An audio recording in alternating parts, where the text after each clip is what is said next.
This is Diddy's son right here. His name is Quincy. His actual biological father is Albie Shore. A couple years ago, Albie Shore actually was in a coma, and people didn't really know what the hell happened, right?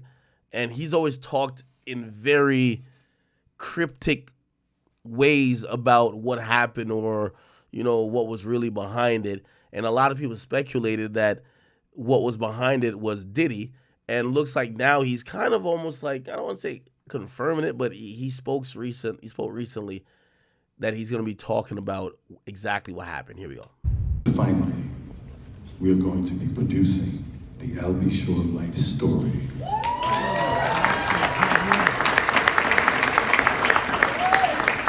So hold on to your britches, and you'll really understand how I ended up in a coma. You're really going to need to call Homeland Security.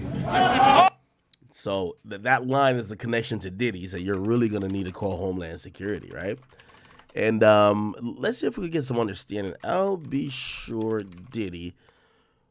There got to be something that kind of explains that whole situation, because, also he was kind of like writing these cryptic codes about, like, alluding to Diddy when Diddy first got exposed by what's the name, but he never said anything. Let me see. I said Diddy's going to jail. I ain't gonna lie, Reggie, right? He's been on point with a lot of this stuff. I'm trying to get like a story behind all this shit.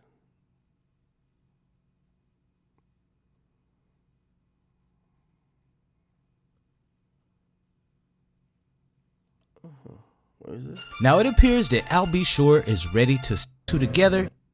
Logical. Now for years, Albie Shore has been hinting at the evils of Diddy. He's evil in a way you've never read about. But he was being very subliminal in his approach and not giving us. Also, recently, if you can see here, Albie Shore put a message out to his son. He says, "Letter to my son, come home. The door is wide open. You're safe here, son.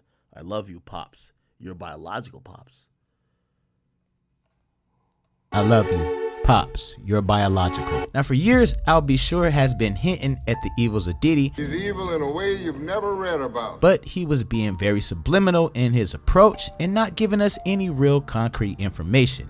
But ever since that raid in his coma, he took the gloves off. Now in the summer of 2022, Albie collapsed and was rushed to the hospital, where he fell into a coma that lasted more than 2 months. The cause of the incident has never actually been revealed. Now his marriage to Kim Porter in 1989 ended in divorce in 1990. Okay, so Kim Porter, who was like, Diddy's like joint. I hate to describe her as that, but yeah, the love of Diddy's life, Kim Porter. Allegedly, Diddy would always threaten people who would try to deal with or talk to the women that he loved. And I'll be sure had a kid with Kim Porter, which is Quincy. And they had Quincy. Now, Albie Shore has always had his doubts about the passing of Kim being pneumonia and has urged law enforcement to reinvestigate her death. I don't trust him. All right. Now, I'll go into more depth on her murder in my last video, which is linked below, so y'all can go check it out. Now, the relationship between Albie Shore and his son Quincy has always been estranged. When Quincy was 17, he wrote a letter to his dad saying, "A letter to my father." He indicated, "I've been inspired throughout my life by special circumstances and unique experiences. Foremost, I grew up with a family that injected me with unconditional love and enduring confidence. This is my foundation, the family holidays and celebrations with my maternal lineage, supportive smiles and audiences at school programs, guiding hands to complete homework and special projects in the wee hours of the morning. However, I grew up without my father, an irreplaceable force and influence that was absent in my life. I watched other kids enjoy the embrace of theirs, and I searched for a way to reconcile the meaning of my circumstance. Despite my pain, I've imagined a life as a good son with my father, baseball, playing in school band, church, all of the things that you would expect his son to do, I've done. I stood in front of audiences to receive awards. I heard their applause and praise. but the accolades have been absent. The sound of his clapping hands and encouraging words, his voice that I could distinguish in my sleep. Where has he been? Now I reflect on the journey, the pain, the challenges, and the triumphs throughout this song. I'm reconciled as a man, no longer a boy, in verse. Now I know that I'm not alone. Sean Diddy Combs and Quincy Albert, also known as Al B. Sure, is my biological father. But Sean Combs, also known as Diddy, has been a father figure in my life for as long as I can remember. Sean Combs is a person who I look up to and appreciate as a father. He is the one who helped mold me into the person I am today, and I will always try to live up to his expectations. He's always been supportive of me, and I will forever love and respect him. As far as my biological father goes, the spitting image is all I have taken from him. Throughout my life, I've always wondered about him. Where was he? What was he doing? And most importantly, was he even thinking about me? The absence of my father has given me a better understanding of what type of man I am going to be. I am grateful for my mom's love, support, guidance, and for her strength. To those who share my plight, know that you have a great future, a destiny. Take the lemons that you are handed and make I wonder what I'll be sure felt about Diddy raising his son.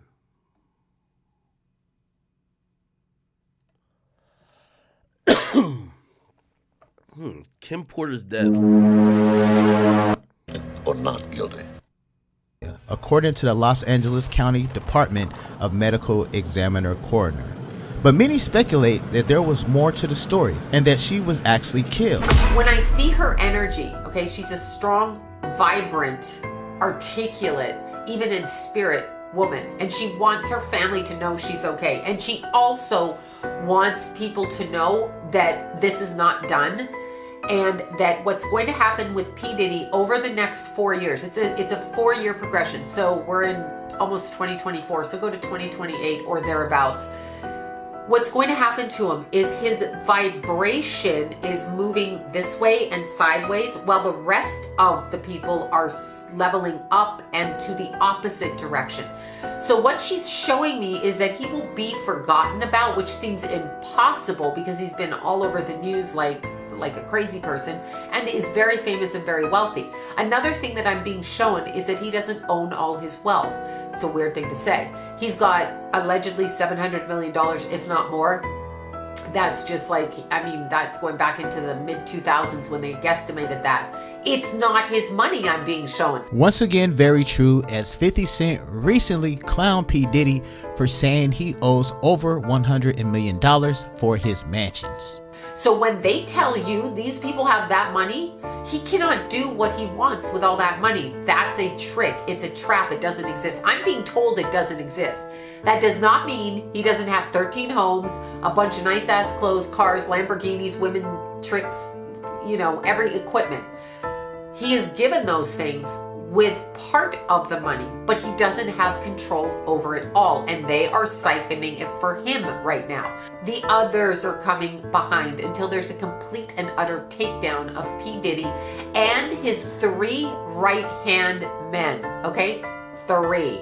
So there's going to be a takedown that comes in with that, and he's going to try to step away.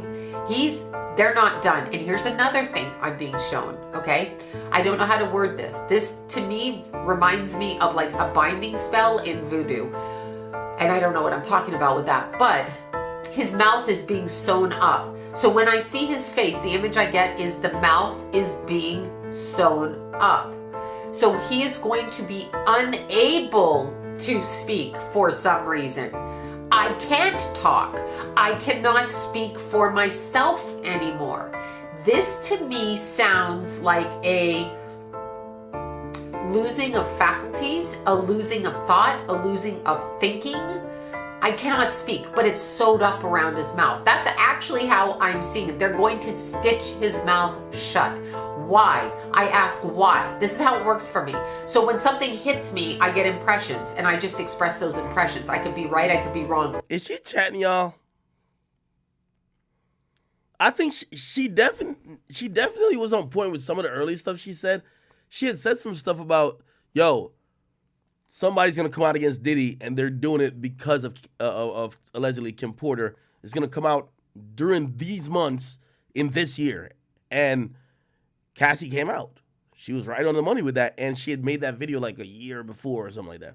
Obviously, nobody's 100% right. It's always worked this way for me. So when I ask him energetically, meaning in my head, however you want to word that, when I ask her why his mouth is being sewn up, it's because of his mentors, and they don't want it coming out over here, even though some of them are outing themselves. These are old guys connected to old time, old style Motown.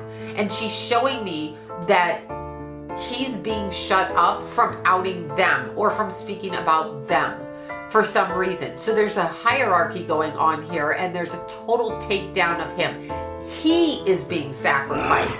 So he may think he gets away with stuff.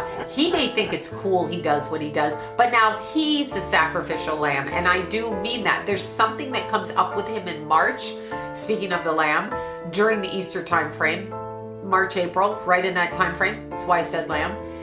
There's something else that's going to come up with him. We are not done. It is a complete takedown, and then you will see this man's energy. So his three close right-hand people, and I have no idea who they are. I don't know who he considers close. There might be people he's seen within public, and they might not actually be his three right-hand men. His responsibility goes long and far, but on a frequency level, astral. Okay, enough. Person, he will not be able to spend his money because he's basically a really good girlfriend, and there's a series of girlfriends, actually. There's a whole series. And by go down, oh my God. Oh, so we're going kind of on this when they're, whatever the hell. Okay, this one was just chatting a little. She's chatting a little bit. Now it appears that Al B. Shore is. I don't know. Okay. Anyway, Chris Hansen, and I think he works with, like, authorities, but he's not like law enforcement. He spoke on Diddy recently. I might have played this before, but he was just saying, he confirmed what I was saying previously, like, the feds been joining me now. Like, the feds been checking or trying to figure out what the fuck has been going on with Diddy, and they kept it secretive. Here we go. Joining me now, host of Takedown with Chris Hansen, Chris Hansen. So now we have two people come out saying that Diddy was talking to the feds. Do you think that's true? Whether it's true or not, and he might have been cooperative in some way, shape, or form, you don't get away with human trafficking unless you give up John Gotti or something like that, and that's not what happened here. I can tell you, Jesse, that this investigation's been going on for a long time, very closely held by HSI, so much so that even some of the agents on the raid a week ago today didn't know whose house they were raiding until they got there. That's how closely held this investigation. Wow, because there could have been a tip. Absolutely. And there are allegations that he was paying law enforcement through his chief of security, which also happened to be Michael Jackson's chief of security. I don't know if I buy into that. People in Diddy's situation like to have those involved in law enforcement close to them. But that doesn't mean they're taking payoffs. That doesn't mean they're doing big favors. They like that closeness. It's just like how Diddy was able to court Diageo or Estee Lauder. He was very successful in doing that, and that made him a lot of money and gave him credibility outside the hip-hop rap world. And that's what he was trying to do here, a lot like what Epstein did with very powerful political and business figures. And if you look at this report in the New York Post, you see it's a constellation of billionaires he's involved very with. Similar to what Epstein was doing. And, these guys get drunk with power, allegedly.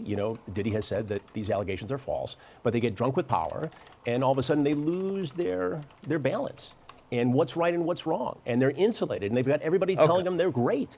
And all of a sudden, these... All right. Anyway, did y'all see this? Let's just fucking close it.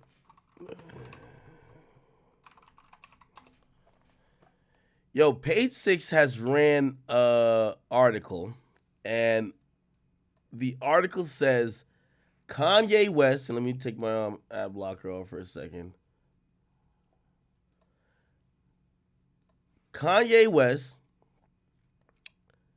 allegedly threatened to shave Donda Academy students' heads and lock them in cages.